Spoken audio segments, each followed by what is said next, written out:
አሁን ከፊታችን ሁለት ነገሮች ተቀምጠዋል። አንድ ብሔራዊ ምክክር የውጤት፣ ሁለተኛው ደግሞ ብሔራዊ ምርጫ ቦርድ ያዘጋጀው የምርጫ ሂደት ነው።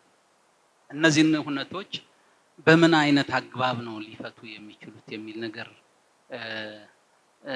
ያለውን የእናንተን ሀሳብ ብታስቀምጡ። ለምን ቢባል ምርጫ ከተካሄደ በኋላ ምክክሩ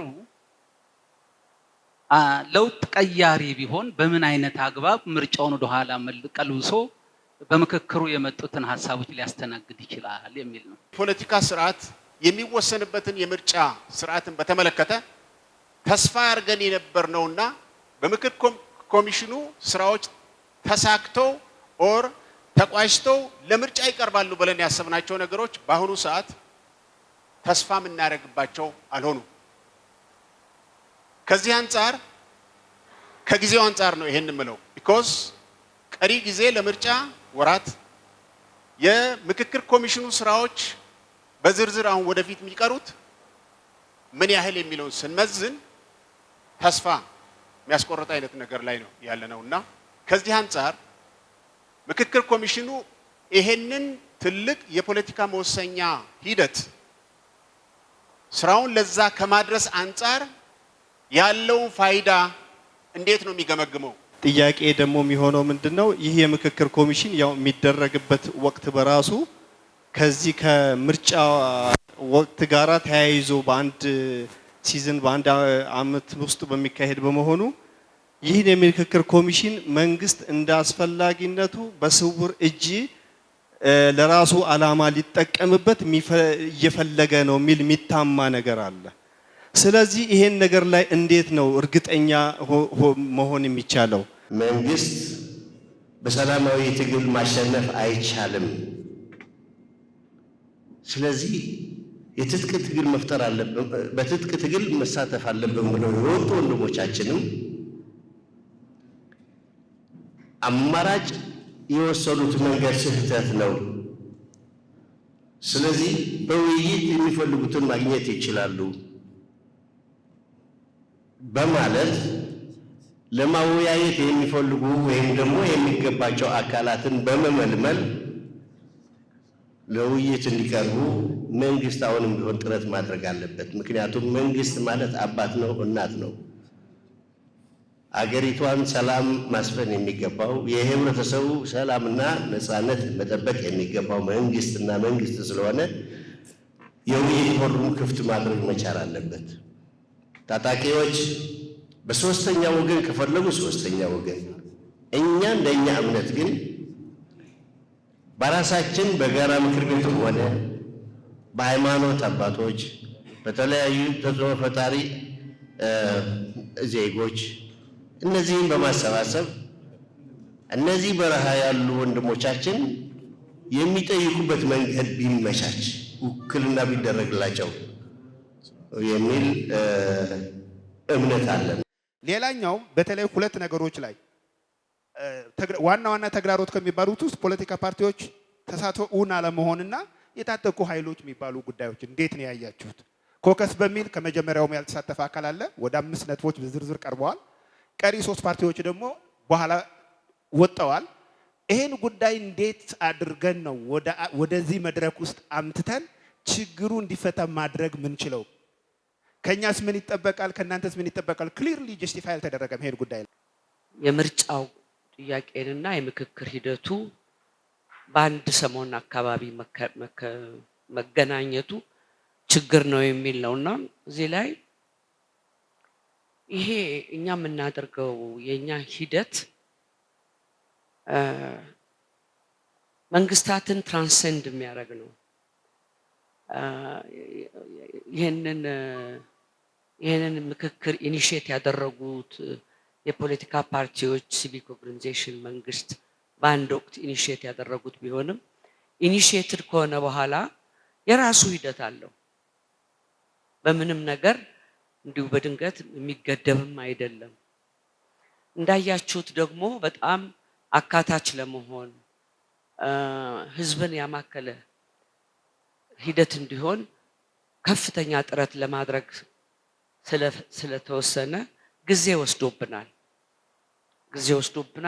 እናንተ አብራችሁን የቆያችሁ ስለሆናችሁ ታውቃላችሁ። ሂደቱን አራዝሞታልና ከኛ ቁጥጥር ውጭ እዚህ ደርሰናል። ይህ ምክክሩ የሰበሰብናቸውን አጀንዳ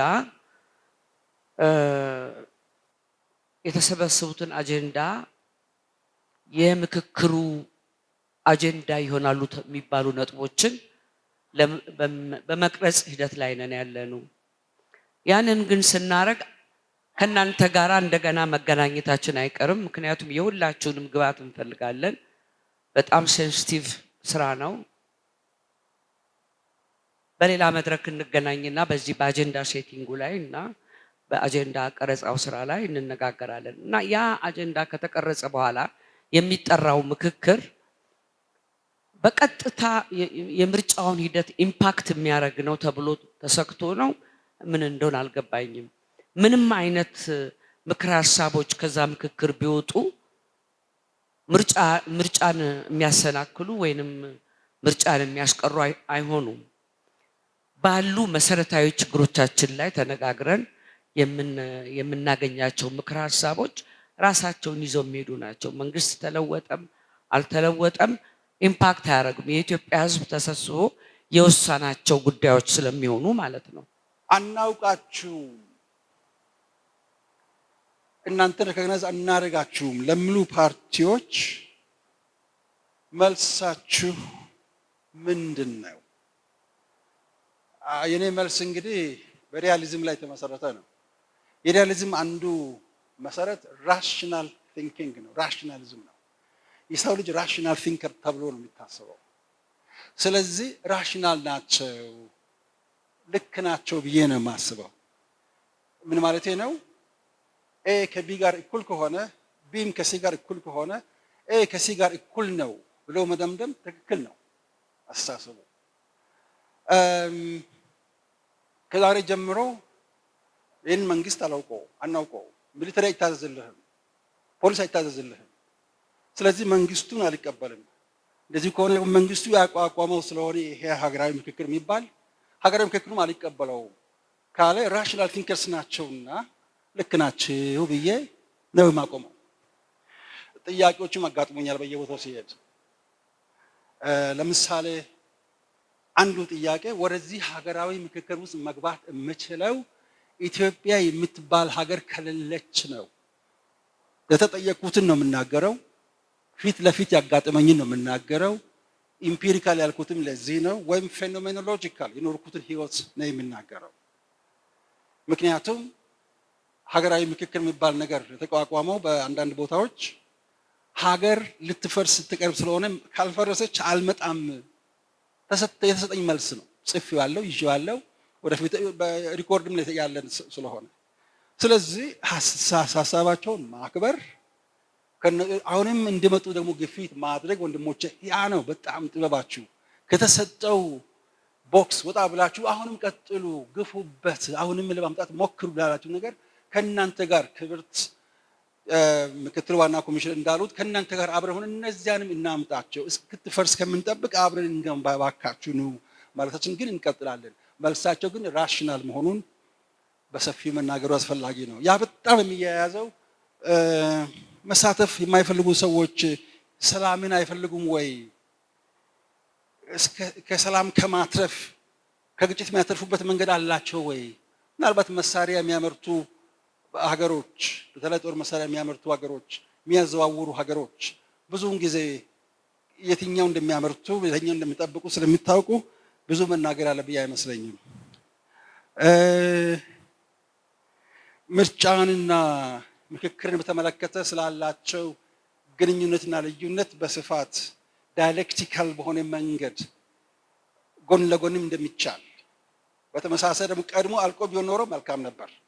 ካላለቀ ግን ኢንዲፔንደንትሊ የሚቀጥል ምክንያቱም ምሰሶዎቹ ዓላማዎቹ ሀገራዊ መግባባትን ማምጣት፣ ምክክርን ባህል ማድረግ፣ በተለይ ምክክርን ባህል ማድረግ ረጅም ጊዜ የሚወስድ ስለሆነ የግድ በአንድ ተርም በየተርሙ ከሚያልቀው ምርጫ የበለጠ ጊዜ ስለሚሄድ ወይዘሮ ሂሩት ቋንቋ ትራንሰንድ የሚያደርግ አልፎ የሚሄድ ስለሆነ አይ ቲንክ እሱን እናንተም ከግምት ስለምታስገቡ እኛም ፖዚሽናችን የምንችለውን ጨርሰን የሚቀጥለው ደግሞ ኮሚሽነሮቹ ባይኖሩም ኮሚሽኑ መቀጠል ስላለበት የህዝብም ጥያቄ ስለሆነ ያ በሂደት የሚታይ ይሆናል የሚል በተደጋጋሚ ያየነው የተግባር መልስ አለን። የታሰሩ ሰዎችን በተመለከተ እስከ ማረሚያ ቤትም ድረስ ሄደን የጠየቅንም ሰዎች አለን። ጥረት በግልጽም በስውርም ሙከራ በጣም ያደረግን ያለ ነው። ደግሞ እንደገና የማረሚያ ቤቶች ኃላፊዎችን እስከ ቢሮአችን ድረስ ጠርተን ምቹ ሁኔታዎች ተፈጥረው ወንድሞቻችን እህቶቻችን መጥተው አጀንዳዎቻቸውን እንዲሰጡ እንድነጋገሩ የሚል ስራ እንዲመቻች አውዱ እንዲመቻች ጥረት እያደረግን እንገኛለን። ይህንን ቀደም ሲል አቅርቦታል ወንድሞቼ ቀደም ሲል ስላቀረቡት እንዲያው እሱን ለማጠናከር ነው። ምርጫና የዳያሎጉን በተመለከተ ብዙዎቻችሁ ስላነሳችሁት እንደ ስጋት ያነሳችሁት ነው። ኢትዮጵያ ሀገራዊ ምክክር በአዋጅ የተሰጠው ማንዴት የሚያልቀው ከምርጫው በፊት ነው። ብሌተንትሉም ብዬ ነው። ስለዚህ እዚህ ያለን ከዛ በፊት አጀንዳዎችን አሁን የምንሰራው ከዛ በፊት ስራዎቻችንን እንሰራለን ብለን እናስባለን። አሁን በጣም ስትሪክት በሆነ ቋንቋ እናውራ ከተባለ ስለዚህ ከማንዴታችን በኋላ የሚመጣ ነው ምርጫው። የስጋት ጥያቄ ነው። ግን ሌጂቲሜት ጥያቄ ደግሞ አንዳንድ አጀንዳዎች ያልቃሉ ወይ ካላለቁ በሚደረገው ምክክር ላይ ህዝቡ የሚወስነው ውሳኔ ፕሮፖዝ ይደረጋል። አሁን ያነሳችሁ ጥያቄ ከኛ ማንዴት ከጊዜ ማንዴት ውጪ ያለ ነገር ነው ያነሳችሁ ያላችሁ ብዙዎቻችሁ። ግን እንደ ስጋት እኛም እናስባለን። በኋላም እናንተ የምትመክሩን ነገር ካለ እንቀበላለን። ነገር ግን ምርጫ ቦርድና ኢትዮጵያ ሀገራዊ ምክክር ኮሚሽን ሊጋሊ ሴፓሬት ኦርጋን ናቸው። ሁለት ሴፓሬት የሆኑ ኦርጋናይዜሽኖች ናቸው። ሊጋሊ ከህግ አንጻር እያወራን ከሆነ የተለያዩ ድርጅቶች ናቸው። ሁለቱም በህግ የተሰጣቸውን ስራ የማስፈጸም ግዴታ አለባቸው። ፋንክሽናሊም የተለያዩ ናቸው። ሌጋሊም ፋንክሽናሊም የተለያዩ ኤንቲቲዎች ናቸው። ነገር ግን ምርጫ ወይም የዚህ አይነት ኩነቶች ምርጫ ብቻ አይደለም፣ እንደዚህ ተመሳሳይ ትልልቅ ኩነቶች የዚህ አይነት የምክክርን ሂደት ኢንፎርም ያደርጋሉ እንጂ ደግሞ አለው ዲክቴት አያደርጉትም። ኢንፎርም ያደርጉታል እንጂ ዲክቴት አያደርጉ። እንደ ህግ ሰው እያወራችሁ ከሆነ ሊጋሊ ሴፓሬት ነን። ሊጋሊ እኛ የተሰጠን ማንዴት እንወጣለን። ሊጋሊ እነሱ የተሰጣቸውን ማንዴት ይወጣሉ። ነገር ግን የዚህ አይነት ኩነቶች ትልልቅ ኩነቶች ሀገራዊ ኩነቶች የዚህ አይነት ፕሮሰስን ኢንፎርም ያደርጋሉ እንጂ ዲክቴት አያደርጉም። ስለዚህ ምን እናድርግ ለሚለው በሂደቱ ውስጥ የምናየው ነው። ቅድም ኮሚሽነር ሂሩት ያነሱት ነገር አለ። የሀገራዊ ምክክሩ የሚያያቸው አሁናዊ የሆኑ የምርጫ ኢሹ አይደለም። አንዱ ሊሆን ይችላል። ነገር ግን ከዛም የዘለሉና የዘለቁ ሀገራዊ ነገሮችን የመመልከት ማንዴት አለው። የዚህ አይነት ኢሹ ከመጣ ምንድነው ሲኩዌንስ ማድረግ ይቻላል። እናደርጋለን እያልኩ አይደለም፣ እዛ ስላልደረስን ሲኩዌንስ ይደረጋል። አጀንዳ ሲኩዌንስ ይደረጋል። ምን አጀንዳ እንመልከት? ለምሳሌ ቀድመን ምን አጀንዳዎችን እንመልከት? ይሄ ነገር መጥቶብናል ፊታችን ላይ ቀድመን ይሄን እንመልከት ወይስ ያንን እንመልከት የሚለውን ሲኩዌንስ ማድረግ ይቻላል። ይሄንንም ከእናንተና ከሌላ ባለድርሻ አካላት ጋር እየተመካከርን የምናደርግ ይሆናል። የኢትዮጵያ ፖለቲካ ፓርቲዎች የጋራ ምክር ቤት ገና ከጠዋቱ ካነጋገርናቸው ከቀረብናቸው አካላት የመጀመሪያዎቹ ናቸው። ኢንቴንሽናሊ ማለት ነው። ከእናንተ ጋር መነጋገር እንዳለብን አምነንበት ቀጠሮ ይዘን ፕሮግራም ይዘን እና ተነጋግረን ነው የጀመርነው። ስነ ዘዴውንም በተመለከተ በድራፍት ደረጃ እያለ አቅርበን እንድትተቹበት አድርገናል። እሱ ብቻ አይደለም። የተባባሪ አካላት አስፈላጊነት ታምኖበት ወደ ስራ ሲገባ በተባባሪ አካልነት ከተመረጡት ዋና ዋና አካላት አንዱ የኢትዮጵያ ፖለቲካ ፓርቲዎች የጋራ ምክር ቤት ነው። ከተሳታፊ ልየታ ጀምሮ እስከ አጀንዳ ማሰባሰብ ድረስ እስከ ፌዴራሉ የሀገራዊ አጀንዳ ማሰባሰብ የምክክር መድረክ ድረስ እነዚህ አካላት አብረውን ነው ያሉት እስከ ዛሬ ድረስ ማለት ነው። እናንተ አላችሁ ማለት ነው በተባባሪ አካላት በኩል ዋትኤቨር እንደው የተፈጸመ ነገር በዛ በኩል የምታገኙት ነው። በጥብቅ ክትትል ከተደረገ ከነሱ ነው ትክክለኛ መረጃ የሚገኘው። ተሳታፊዎች እንዴት ተመረጡ? እነሱ የተሳተፉበት ነው። የእናንተ ተወካዮች የተሳተፉበት ነው። አጀንዳ እንዴት ተሰበሰበ? የእናንተ ተወካዮች የተሳተፉበት ነው። እስከ ወረዳ ድረስ ማለት ነው። የእናንተ ተወካዮች ያልተሳተፉበት ሂደት አልነበረም እስከ ዛሬ ድረስ ማለት ነው። ስለዚህ በጋራ የተሄደበት ነው። ይሄንን ያው ማታውቁትን አይደለም የምናገረው፣ ግን አንዳንዴ የሚታወቀውንም ነገር ማስታወስ ያስፈልጋል። እና አሁን በጥያቄና በመልስ የምናባክነው ጊዜ መኖር አለበት ብዬ አላስብም። እኔ ዛሬ ይሄ የኢትዮጵያ ፖለቲካ ፓርቲዎች የጋራ ምክር ቤት የመጀመሪያ አይደለም ሲጠራ። በተለያዩ ጊዜያት እንዲህ አይነቶች መድረኮች አዘጋጅተን ተነጋግረናል። የዛሬው ለየት የሚያደርገው የምክክሩ ሂደት አንድ የሆነ ቦታ ላይ ስለደረሰ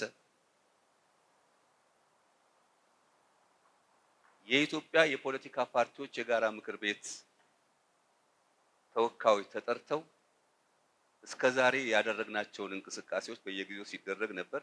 ሪፖርት አቅርበን ያጋጠሙንንም ችግሮች አሳውቀን the way forward ከነሱም ሐሳብ መሰብሰብ አለብን ነው አላማው። ግልጽ ነው። በቡድን ሆነው አሁን የተለያዩ አባላት ያነሷቸውን ጥያቄዎች ጨምሮ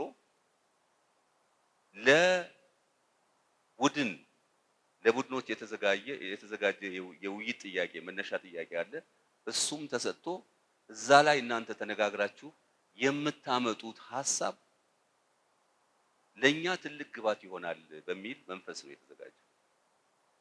በእያንዳንዱ ላይ ምናልባት አሁን እናንተ እኛ ከምንሰጠው ምላሽ አቴምፕት ከምናደርገው በላይ ከናንተ የሚመጣው የተሻለ ይሆናል ብዬ ነው የምገምተው። ስለዚህ ለዛ ብንተው ማለት አሁን ጥያቄና መልስ ፕሮግራም ከምናደርገው ልንመልስ እንችላለን፣ ግን ከናንተ የሚመጣውን ሐሳብ ነው የምንፈልገው። ከምርጫና ከምክክር አንጻር የተነሱ ጥያቄዎችን የኔ ባልደረቦች ያነሱበት አግባብ አለ። አንድ ስልክ ይዤ ወደዚህ ከወጣው በኋላ ዶክተር አምባዬ ሲያነሳ ሌሎችም ሲያነሱ ነበረ። ግን አንድ ነገር መታሰብ ያለበት ይሄ የኢትዮጵያ ሀገራዊ ምክክር ኮሚሽን ስራውን በሚሰራበት ጊዜ ለዚህ የምርጫ ጊዜ ብቻ እንዲያገለግል ተብሎ ያለ ምክክሩ እየተደረገ ያለው መታወቅ ያለበት ማለት ነው። ገዢ ፓርቲ ቢሸነፍ እና ሌላው ስልጣን ቢይዝ የኢትዮጵያ ሕዝብ የተመካከረበት ጉዳይ ለሚመጣው መንግስት ወይም ኃላፊነት ለሚወስድ መንግስት የቤት ስራ ነው ማለት ነው። ስለዚህ የኛ የስልጣን ዘመን የኛ በአዋጁ ላይ ተቀመጠው 3 አመት ከዛ 1 አመት መራዘሙ እኛ ስራ የምንሰራበትን ጊዜ እንጂ እኛ የምንሰራው ስራ ለዚህ አመት ለዚህ ጊዜ ለዚህ ምርጫ ዘመን ተብሎ ተቀመጠበት ሂደት የለም አዋጁን ብታዩ ማለት ነው። ስለዚህ አዋጁ እያለ ያለው ምንድነው? ኢትዮጵያ ውስጥ በጣም እየተከማመሩ የነበሩ ችግሮች አሉ። አሁን ደግሞ ወቅታዊ ችግሮች መጥተው እያስቸገሩን ነው። እነዚህን ችግሮች ደግሞ በምክክር እንፍታ። በፖለቲካ መሪዎች፣ በሀሳብ መሪዎች እና በህብረተሰብ ክፍሎች ከፍተኛ የሆነ ያለመግባባት አለ። ይህንን በሰፊ የህዝብ ምክክር መድረኮች ችግሮችን ከለየም በኋላ የመፍትሄ ሀሳቦች ከህዝብ ይምጣና ይተግበር ነው የተባለውና ለአንድ የምርጫ ወቅት የተሰጠ የምክክር ውጤት የመፍትሄ ሀሳብ የሚቀርብበት አግባብ ስለሌለ እሱ ከግንዛቤ እንዲገባ እፈልጋለሁ።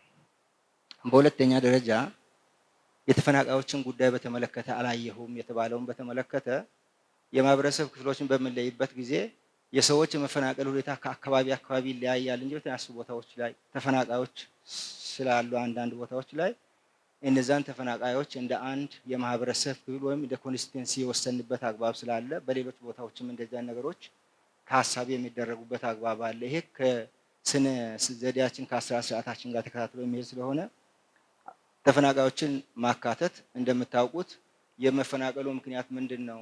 ሌላ ጊዜ ይሄ መፈናቀል እንዳይኖር እንዴት መደረግ አለበት? መፍትሄውስ እንዴት መሆን አለበት? የሚለውን ብዙ ከነሱ ስለሚጠበቅ ተፈናቃዮችን የምናገልበት አግባብ እንደሌለ ከግንዛቤ እንዲገባ ነው።